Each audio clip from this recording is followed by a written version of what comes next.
Hello students, I am VLN Swarupini, lecturer in biochemistry from Sri Venkateswara College of Arts and Science, Amlapuram, which is affiliated to Adikavi Nannaya University, Rajahmundry.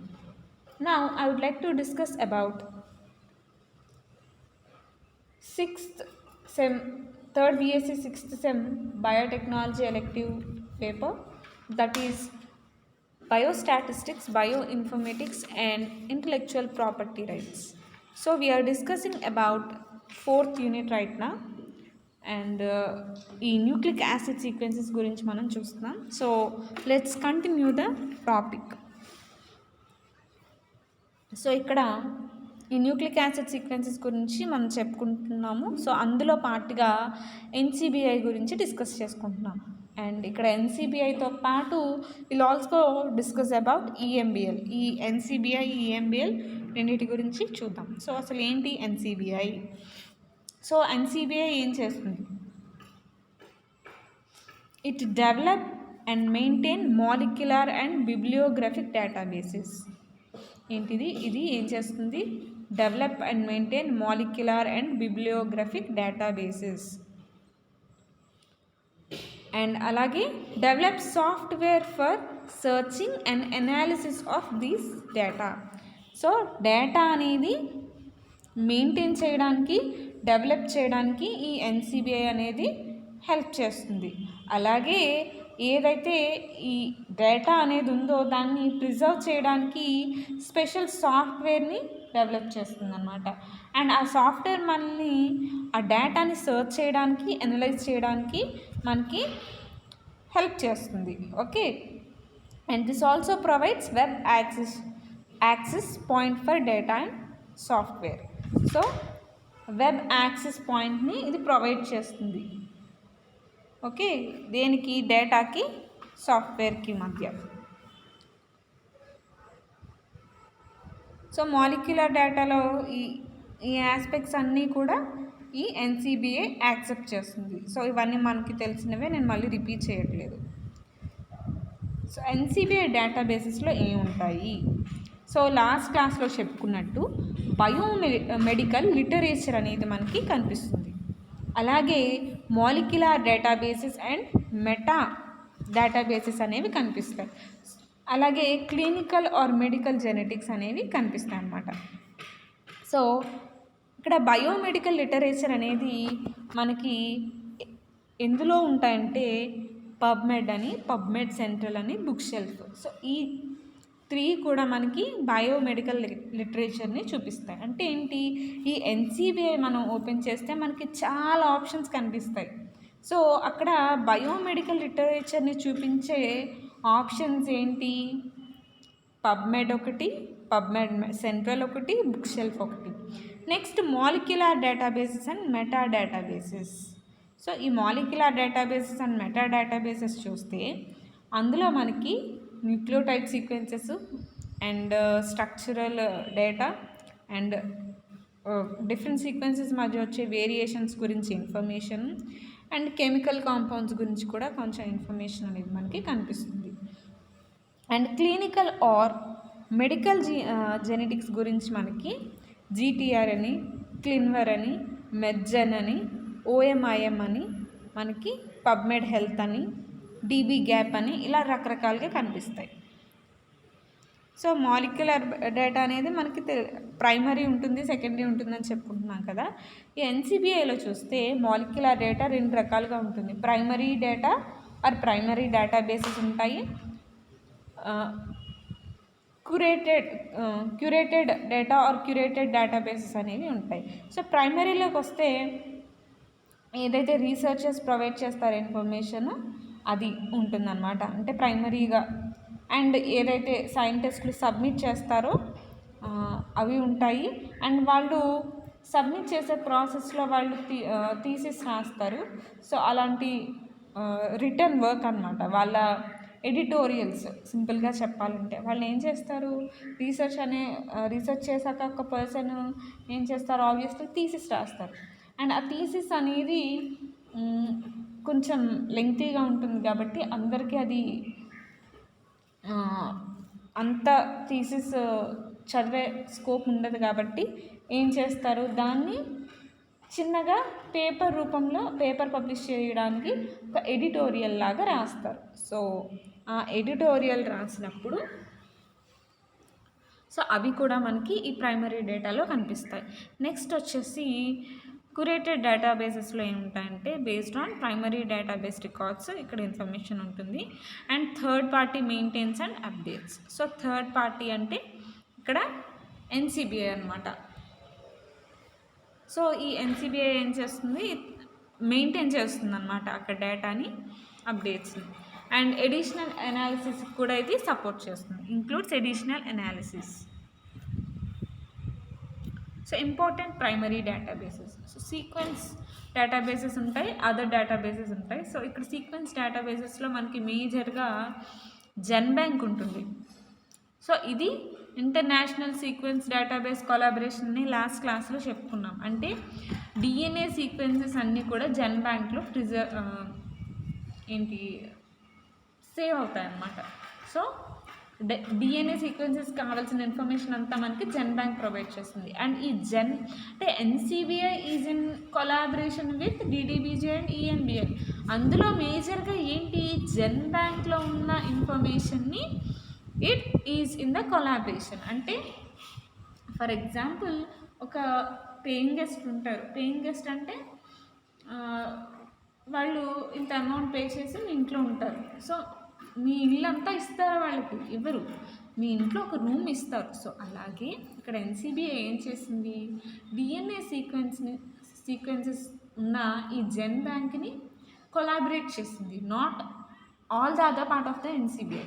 So ఇక్కడ only GenBank is in collaboration with EMBL and this DDBJ. So ఇక్కడ ఇది international sequence database కొలాబరేషన్లో ఉంటుందన్నమాట. And next వచ్చేసి sequence read archive. So ఇది కూడా ఒక DNA సీక్వెన్సెస్కి సంబంధించిన డేటాబేస్. సో ఇవి ఎందుకు వర్క్ చేస్తాయి ఏంటి అనేవి అంత డెప్త్ మీకు అక్కర్లేదు.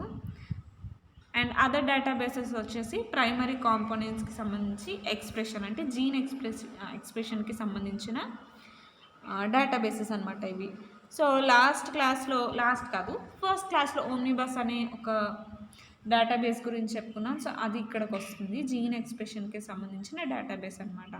అండ్ వేరియేషన్స్ని చూపించే డేటాబేసెస్ కూడా ఉంటాయి. సో అలాగే ప్రైమరీ డేటాబేసెస్ తర్వాత క్యూరేటెడ్ డేటాబేసెస్. ఇక్కడ sequences, variations, structures and conserved domains ఇవన్నీ కనిపిస్తాయి అన్నమాట. ఓకే, సో నెక్స్ట్ చూడండి, ఈ ఎన్సిబిఐ ప్రొవైడ్ చేసే సర్వీసెస్ ఏంటి, టూల్స్ ఏంటి అవి చూద్దాం. సో ఇక్కడ ఎంట్రీస్ అనేది లాస్ట్ క్లాస్లో కొలాబరేషన్ స్కిమాటిక్ రిప్రజెంటేషన్ చూపించినప్పుడు అక్కడ మనకి ఎంట్రీస్ అనేది కనిపించింది. సో ఇక్కడ ఈ ఎంట్రీస్ దేనికి హెల్ప్ చేస్తుందంటే integrated literature and molecular database enter చేయడానికి ఇది హెల్ప్ అవుతుంది. అలాగే గ్రాఫికల్ సీక్వెన్స్ వ్యూవర్. సో ఇది ఈ గ్రాఫికల్ సీక్వెన్స్ వ్యూవర్ అనేది ఏంటంటే annotation viewer and analysis tool అనమాట. అంటే ఏదైతే ఇన్ఫర్మేషన్ ఉందో దాన్ని గ్రాఫికల్ వేలో మనం చూడాలనుకుంటే ఇది హెల్ప్ చేస్తుంది. అండ్ అలాగే బ్లాస్ట్, ఇది మీకు సిలబస్లో కూడా ఉంది. అండ్ నెక్స్ట్ అంటే బ్లాస్ట్ గురించి చెప్పుకున్నప్పుడు will have a complete information about this BLAST. So ఇది ఏంటంటే ఒక 2 లేదా 3 సీక్వెన్సెస్ సిమిలర్గా అంటే సీక్వెన్సెస్ మధ్య సిమిలారిటీ ఎంతవరకు ఉంది అనేది మనం సెర్చ్ చేసి దీన్ని అనలైజ్ చేయొచ్చు అనమాట. అంటే ఫర్ ఎగ్జాంపుల్ మీ దగ్గర ఒక సీక్వెన్స్ ఉంది, ఆ సీక్వెన్స్ దేనికి రిలేటెడ్గా ఉంది అనేది మీరు ఈ బ్లాస్ట్ ద్వారా సెర్చ్ చేసి తెలుసుకోవచ్చు. అలాగే వాస్ట్, ఇంక ఇవన్నీ మీకు అక్కర్లేదు. ఎక్కువగా మీకు బయో ఇన్ఫర్మేటిక్స్లో మీరు పీజీ లెవెల్కి వెళ్ళినా మీరు వినేవి ఏంటంటే ఎంట్రీస్ ఒకటి, బ్లాస్ట్ ఒకటి. ఓకేనా? సో ఇవన్నీ కూడా సెర్చ్ టూల్స్ అనమాట. దేనికి ఎన్సిబిఐ ప్రొవైడ్ చేసే search tools and services. So వీటిని మీరు రకరకాలుగా యూస్ చేసుకోవచ్చు. సో ఎంట్రీస్ డేటాబేస్ చూస్తే అందులో లిటరేచరు అండ్ సీక్వెన్సెస్కి సంబంధించిన ఇన్ఫర్మేషన్, ఎక్స్ప్రెషన్కి, వేరియేషన్కి ఇలా రకరకాల సర్వీసెస్ని ఈ ఎంట్రీస్ డేటాబేస్ అనేది ప్రొవైడ్ చేస్తుంది. సో ఇందాక లిటరేచర్ ఉంటే పబ్మెడ్ అని చెప్పుకున్నాం కదా. సో ఆ బుక్ షెల్ఫ్స్, పబ్మెడ్స్ అన్నీ కూడా మనకి ఎంట్రీస్ డేటాబేస్లోనే కనిపిస్తాయి అన్నమాట.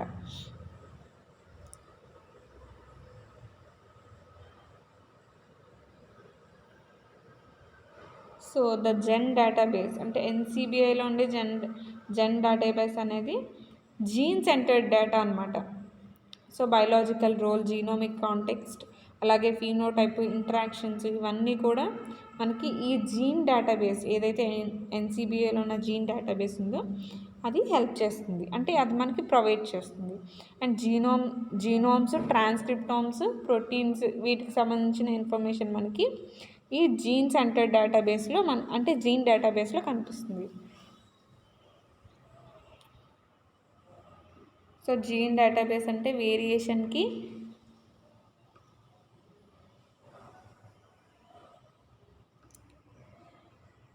సో వేరియేషన్స్లో మనకి ఇవి మనకి ఆప్షన్స్ అన్నమాట. హోమోలోగస్ జీన్స్ చూపించడానికి హోమోలో జీన్ అనేది చూపిస్తుంది. ఎక్స్ప్రెషన్కి యూనిజెన్ అనేది అంటే ఎక్స్ప్రెషన్ జీన్ ఎక్స్ప్రెషన్స్కి ఈ యూనిజెన్ అనేది ప్లేసు.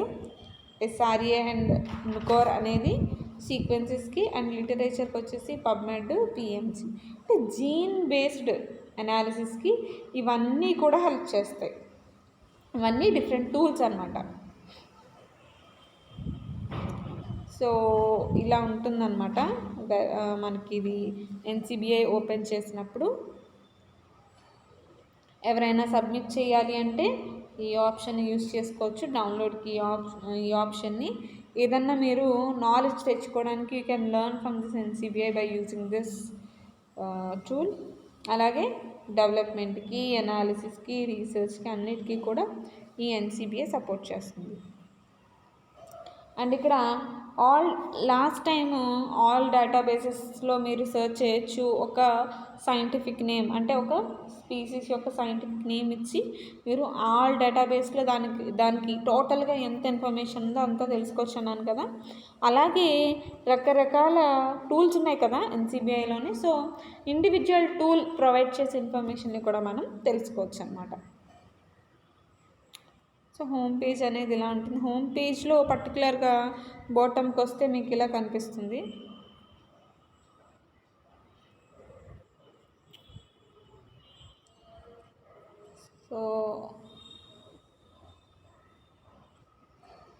సో ఇప్పుడు ఎన్సిబిఐలో ఉండే జెన్ బ్యాంక్ గురించి కాస్త చూద్దాం. సో ఇక్కడ సీక్వెన్స్ సెర్చ్ అనేది ఈ జెన్ బ్యాంక్ ప్రొవైడ్ చేస్తుంది. So we can search any sequence in this GenBank. మనకి జెన్ బ్యాంక్ అనేది ఏంటి, డిఎన్ఏ సీక్వెన్సెస్కి ఉండే ఒక టూల్ అనమాట. సో ఇందులో మనం డిఎన్ఏ సీక్వెన్సెస్ని సెర్చ్ చేసుకోవచ్చు. సో ఈ డేటా ఎక్స్చేంజ్ అనేది మనకి ఈ డేటా ఎక్స్చేంజ్ అనే సర్వీస్ని ప్రొవైడ్ చేస్తుంది. It offers a daily exchange of information with other major sequence databases. అంటే వేరే సీక్వెన్స్ డేటాబేసెస్ ఉంటాయి కదా, వాటికి ఇది ఇన్ఫర్మేషన్ షేర్ చేస్తుంది, వాటి నుంచి ఇది ఇన్ఫర్మేషన్ తీసుకుంటుంది. అంటే ఏంటి, వేరే డేటాబేస్లో ఉండే ఇన్ఫర్మేషన్ని మనం తీసుకొచ్చి ఇక్కడ అనలైజ్ చేయొచ్చు, ఇక్కడ ఉండే ఇన్ఫర్మేషన్ తీసుకెళ్ళి వేరే డేటాబేస్లో అనలైజ్ చేయొచ్చు అనమాట. అది మ్యాటర్ ఇక్కడ. సో ఇక్కడ ఎక్కువ వర్క్ అనేది జెన్ బ్యాంక్లో జరుగుతుంది కాబట్టి sometimes it works very slowly. So ఇక్కడ ఎవరు ఎస్టాబ్లిష్ చేశారు అంటే మనకు తెలుసు కదా, national center for biotechnology information. And ఈ జెన్ బ్యాంక్ అనేది ఏంటి, it is all collection of all known DNA sequences from different scientist throughout the world. అంటే ఇక్కడ మనం ఇండియాలో ఉండి కూడా we can submit for this NCBI or GenBank. So July 1st, 1996కి చూసుకుంటే అప్రాక్సిమేట్లీ ఇన్ని బేసెస్ అండ్ ఇన్ని సీక్వెన్సెస్ అనేవి ఉన్నాయి. సో ఇదంతా మీకు అంత ఇంపార్టెంట్ కాదు. సో జెన్ బ్యాంక్ని మీరు స్ట్రైట్గా సింపుల్గా సెర్చ్ చేసుకోవచ్చు. సో ఈ జెన్ బ్యాంక్లో కూడా రకరకాల టూల్స్ ఉంటాయి. సో ఈ జెన్ బ్యాంక్లో సెర్చ్కి యూజ్ అయ్యే టూల్స్ ఏంటో చూడండి. బ్లాస్ట్ ఒకటి, DBEST, DBSTS. సో అవేంటో చూడండి. బ్లాస్ట్ అంటే basic local alignment search tool. So sequence search చేయడానికి ఈ బ్లాస్ట్ అనేది యూస్ అవుతుంది. అంటే ఏంటి, ఈ బ్లాస్ట్ టూల్ని యూజ్ చేసి మనం ఇక్కడ ఈ జెన్ బ్యాంక్లో ఉండే సీక్వెన్సెస్ని అంటే సెర్చ్ చేయాలి. అంటే ఫర్ ఎగ్జాంపుల్ ఇప్పుడు మనం ఏం చేస్తాం, అసలు జెన్ బ్యాంక్లో సీక్వెన్స్, మీ దగ్గర ఒక సీక్వెన్స్ ఉంటే దాన్ని జెన్ బ్యాంక్లో ఉండే సీక్వెన్సెస్తో కంపేర్ చేసుకోవచ్చు, అవునా? సో అప్పుడు ఏం చేస్తారు, బ్లాస్ట్ ద్వారా మీరు ఈ సీక్వెన్స్ని జెన్ బ్యాంక్లోకి ఎంటర్ చేస్తారు. చేసినప్పుడు అది అనలైజ్ చేసి అది రిజల్ట్ చూపిస్తుంది అన్నమాట. అంటే ఇక్కడ బ్లాస్ట్ అనేది ఒక్కటే టూల్ కాదు, ఇది one of the tool, important tool for GenBank. అలాగే DBEST, database of expressed sequence tags. అలాగే DBSTS, database of sequence tag sites. So అలాగే ఈ రిమైనింగ్ జెన్ బ్యాంక్ టూల్స్ కూడా ఉంటాయి. సో ఈజీగా మీరు జెన్ బ్యాంక్కి మీ దగ్గర ఉన్న బయాలజికల్ ఇన్ఫర్మేషన్ని ఈజీగా సబ్మిట్ చేయొచ్చు. సో ఇది జెన్ బ్యాంక్ ఏం చేస్తుంది, యాక్సెప్ట్ చేసి దాన్ని పబ్లిష్ చేస్తుంది, ఓకేనా? సో నెక్స్ట్ EMBL అంటే NCBI గురించి ఇది ఇన్ఫర్మేషను. సో NCBIలో ఉండే EMBL గురించి చూద్దాం. సో EMBL అంటే ఇదొక European based database. So EMBL అంటే ఏంటి full form, European molecular biology laboratory, okay? So దీని గురించి చూద్దాం. EMBL is good to use when you need a limited amount of data and when you are not trying to identify a gene by sequence analysis. అంటే GenBank provide చేసినట్టు large సీక్వెన్సెస్కి comparison అనేది మనం ఇక్కడ EMBLలో చేసుకోలేము. So limited amount of data అంటే మీరు ఇక్కడ షార్టర్ సీక్వెన్సెస్ని, అలాగే షార్టర్ సీక్వెన్సెస్ సర్చ్ని మీరు ఇక్కడ EMBLలో చేయగలరు. అలాగే ఒక జీన్ని ఐడెంటిఫై చేయడానికి మీరు అంటే సీక్వెన్స్ అనలైజ్ చేసి జీన్ని ఐడెంటిఫై చేయడానికి ఇది అంత సూటబుల్ కాదు, ఓకే? సో ఇక్కడ ఏంటి, these EMBL having all its mirror sites are located in Europe.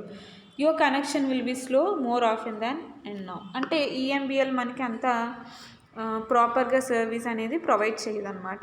ఎందుకంటే దీని రూట్స్ అన్నీ కూడా యూరోప్లో ఉంటాయి.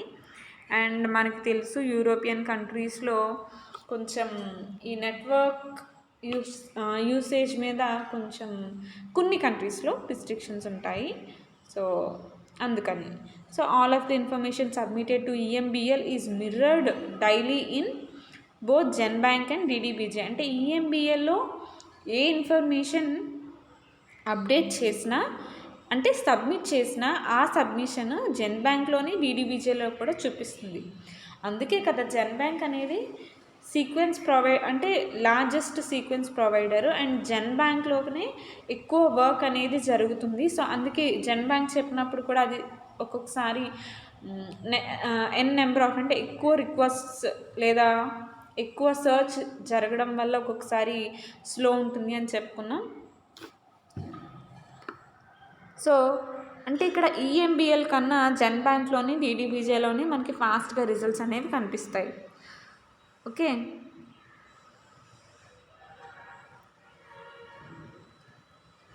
So these EMBL sequences are stored in a form corresponding to the biological state of the information in vivo. అంటే ఈ EMBL in vivo స్టేట్లో ఉండే ఏదైతే రీసెర్చర్స్ ల్యాబొరేటరీలో రీసెర్చ్ చేసిన, అంటే ల్యాబొరేటరీలో రీసెర్చ్ చేసిన ఇన్ఫర్మేషన్ని ఇది స్టోర్ చేస్తుంది అనమాట. అంటే ఏంటి, ల్యాబొరేటరీలో ఏదైతే రీసెర్చ్ చేసి ఐడెంటిఫై చేస్తారో అలాంటి వాటిని ఇది యాక్సెప్ట్ చేస్తుంది ఎక్కువగా. So cDNA sequences are stored in the database as RNA sequences even though they usually appear in the literature as DNA. So ఇక్కడ ఈ పాయింట్ మీరు ఒకసారి చూడండి. బేసిక్గా cDNA లైబ్రరీస్ అనేవి these are related to DNA. But ఈ EMBLలో మాత్రం ఈ cDNA సీక్వెన్సెస్ అనేవి మనకి ఎక్కడ కనిపిస్తాయి అంటే RNA సీక్వెన్సెస్ దగ్గర కనిపిస్తాయి. Okay, that is the thing with EMBL. ఎందుకు అంటే అక్కడ మనకేం ఇన్ఫర్మేషన్ ఇవ్వలేదు. ఎందుకు అంటే ఐ డోంట్ నో, సింపుల్గా చెప్పాలంటే ఎందుకంటే ఎందుకు అలా చేస్తారనేది తెలుసుకోవడం కూడా మనకు అంత ఇంపార్టెంట్ కాదు. అండ్ నెక్స్ట్ వచ్చేసి DDBJ. సో ఇక్కడ DDBJ అనేది DNA data bank of Japan. So Japan based information అంతా DDBJ ద్వారా NCBIకి వస్తుంది. అంటే NCBIకి రావడం అంటే ఏంటి, కొలాబరేషన్కి వస్తుంది.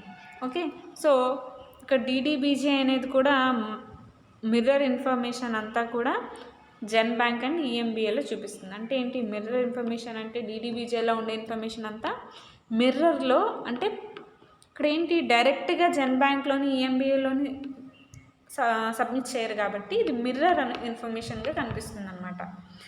Okay, so beginning sequence searchers might want to try a database with friendlier searching interface.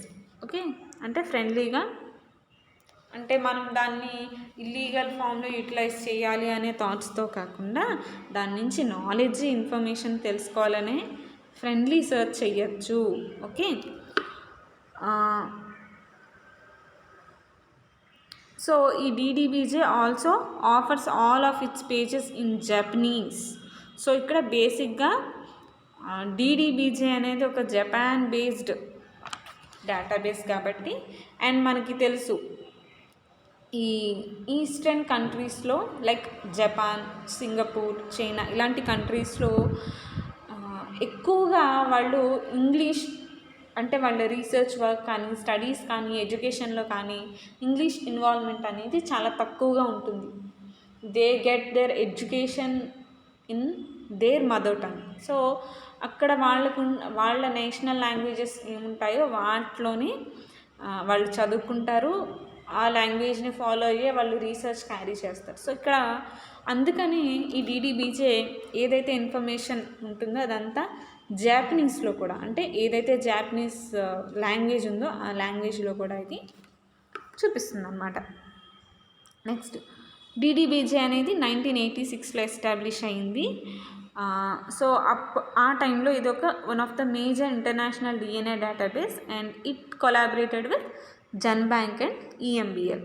So it is certified to collect information from researchers and assign accession numbers to submitted entries. So దీనికి ఒక permission వచ్చింది DDBJకి, అంటే researchers దగ్గర నుంచి submissions తీసుకోవడానికి. ఆ తీసుకున్న సబ్మిషన్స్కి అంటే దాన్ని యాక్సెప్ట్ చేసి, అంటే if the work is fine and good, వాళ్ళు ఏం చేస్తారు, ఒక యాక్సెషన్ నెంబర్ అనేది వాళ్ళకి ఇస్తారనమాట.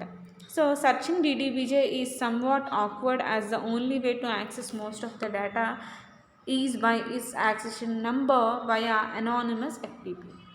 సో ఇక్కడ ఏంటంటే బేసిక్గా ఇందాక NCBI గురించి చెప్పినప్పుడు NCBI ఓపెన్ చేసి ఇక్కడ సర్చ్ బాక్స్లోకి వెళ్ళి మనం ఒక స్పీసీస్ నేమ్ ఇవ్వచ్చు. స్పీసీస్ నేమ్ ఇచ్చి ఆ స్పీసీస్కి సంబంధించిన రీసెర్చ్ ఇన్ఫర్మేషన్ ఏదైతే అవైలబుల్గా ఉందో అదంతా మనం చూడొచ్చు అని చెప్పుకున్నాం కదా. ఈ EMBLలో కూడా స్పీసీస్ సర్చ్ చేయొచ్చు. బట్ DDBJ దగ్గరకు వచ్చేసరికి ఏంటంటే మనకి యాక్సెషన్ నెంబర్ తెలిసి ఉండాలి. సో ఈ యాక్సెషన్ నెంబర్ అనేది ఎవరికి తెలుస్తుంది, ఆబ్వియస్లీ ఎవరైతే రీసెర్చ్ చేశారో ఆ యాక్సెషన్ నెంబర్ అనేది ఈ DDBJ వాళ్ళకి అసైన్ చేస్తుంది. సో ఏ యాక్సెషన్ నెంబర్ ఏ రీసెర్చ్ వర్క్కి అసైన్ అయిందో మనకి ఐడియా ఉండదు. సో ఇక్కడ యాక్సిషన్ నెంబర్తో మాత్రమే సెర్చ్ చేయగలం. ఒక స్పీసీస్ నేమ్ ఇచ్చో లేదా అదర్ సీక్వెన్సెస్ ద్వారానో మనం సెర్చ్ చేయలేము. ఓకే, అండ్ దీనికి ఒక అనానిమస్ ఎఫ్టీపీ అనే టూల్ ఉంటుంది, అంటే ఒక టూల్ అనమాట ఎఫ్టీపీ అనేది. సో ఆ టూల్ ద్వారా మాత్రమే మనం సెర్చ్ చేయగలం. ఓకే, అంటే ఏంటి, ఎన్సీబీఐలోకి ఎంటర్ అయ్యి మనం డైరెక్ట్గా, అంటే మొన్న జపాన్లో ఏదో రీసెర్చ్ జరిగింది, దాని గురించి నేను ఒకసారి తెలుసుకోవాలనుకుంటున్నాను అని మీరు, అంటే ఫర్ ఎగ్జాంపుల్ అక్కడ ఉన్న ఒక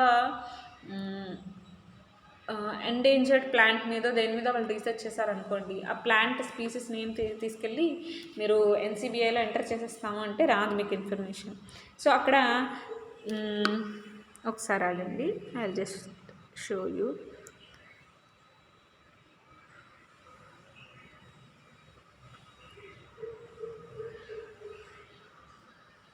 సో ఇక్కడ చూస్తే మీకు ఎఫ్టీపీ అని కనిపిస్తుందని అనుకుంటున్నాను. చూడండి, ఇక్కడ ఎఫ్టీపీ అని ఉంది. సో ఈ ఆప్షన్ ద్వారా మీరు అక్కడ డీడీబీజేలో ఉండే ఇన్ఫర్మేషన్ చూడాలి.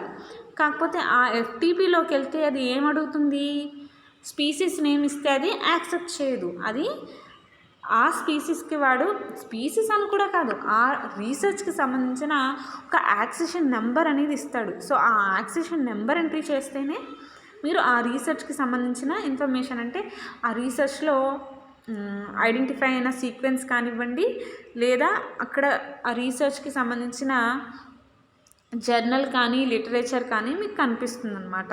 సో అది ఈ డీడీబీజేతో ఉన్న ఇష్యూ. ఓకేనా? సో ఈ డీడీబీజే మీకు సిలబస్లో ఏమున్నాయి, బేసిక్గా ఈ ఎన్సీబీఐ గురించి, ఈఎంబీఎల్ గురించి ఉన్నది కాబట్టి మీరు ఏం చేస్తారు, ఎన్సీబీఐలో ఈ ఇన్ఫర్మేషన్ అంతా వస్తుంది. అంటే ఎన్సీబీఐలోకి ఆబ్వియస్లీ ఈ డీడీబీజే వస్తుంది కాబట్టి మాకు సిలబస్లో డీడీబీజే లేదు అని అనడానికి లేదు. క్వశ్చన్ మీకు ఎన్సీబీఐ అని అడిగితే రైట్ అబౌట్ ఎన్సీబీఐ అను, లేదా write about the nucleotide databases అను అడిగితే మీరు ఆబ్వియస్లీ ఏం రాయాలి, ఈ ఎన్సీబీఐ గురించి రాస్తారు. And as a part of NCBI మీరు ఇంకేం రాస్తారు, ఈఎంబీఎల్, జెన్ బ్యాంక్, డీడీబీజే గురించి రాస్తారు. ఓకే, అలాగే మీరు ఇది షార్ట్కి, అంటే ఎన్సీబీఐ ఒకటి, అలాగే ఈఎంబీఎల్ మీకు షార్ట్కి కూడా ఇంపార్టెంట్. సో షార్ట్కి రాస్తే మీరు సింపుల్గా రాసేయచ్చు. బట్ ఎస్సేకి అడిగితే మాత్రం మీరు మొత్తం ఇదంతా ఇప్పుడు మనం చెప్పుకున్న ఇన్ఫర్మేషన్ అంతా రాయాలి. అండ్ రాయాలి అంటే ఫస్ట్ మీరు నోట్స్ ప్రిపేర్ చేసుకోవడం బెటర్ అని నా ఒపీనియన్. ఎందుకంటే లాస్ట్ ఇయర్ వరకు ఉన్న notes is very short. So short answer క్వశ్చన్స్కి మాత్రమే అది సరిపోతుంది. So I suggest you to prepare notes by using this data. So ఈ PDF కూడా నేను మీకు వాట్సాప్లో షేర్ చేస్తాను. Use all the resources that you have to prepare better notes. Okay, next క్లాస్లో మనం ఈ ప్రోటీన్ డేటాబేసెస్ గురించి చూద్దాము. సో ప్రోటీన్ డేటాబేసెస్ అంటే మీకు ఏమొస్తాయి, సిలబస్లో ఏమున్నాయని చెప్పుకుందాం. పిఐఆర్ ఒకటి, పీఫామ్ ఒకటి, ఎక్స్పాసీ ఒకటి. సో అంటే ఇవే కాదు, ప్రోటీన్ డేటాబేసెస్కి యూనిపోర్ట్ అని, స్విస్ పోర్ట్ అని, అండ్ స్విస్ పోర్ట్లో కూడా మళ్ళీ 2G పేజ్ అని ఉంటుంది. అలాగే పీఫామ్, ప్రొసైడ్, స్మార్ట్ బ్లాగ్ ఇవి ఉన్నాయి. వీటితో పాటు ఎడిషనల్గా మనకి సిలబస్లో ఇంకేమి ఇచ్చాడు, ఎక్స్పాసీ ఒకటి ఇచ్చాడు, అలాగే పిఐఆర్ ఇచ్చాడు. సో ఎక్స్పాసీ, పిఐఆర్, పీఫామ్ చూద్దాం నెక్స్ట్ క్లాస్లో. ఓకేనా? ఏమైనా డౌట్స్ ఉంటే అడగండి. అండ్ నెక్స్ట్ క్లాస్లో మనం ఎక్స్పాసీ నుంచి క్లాస్ స్టార్ట్ చేసుకోవచ్చు. ఓకే.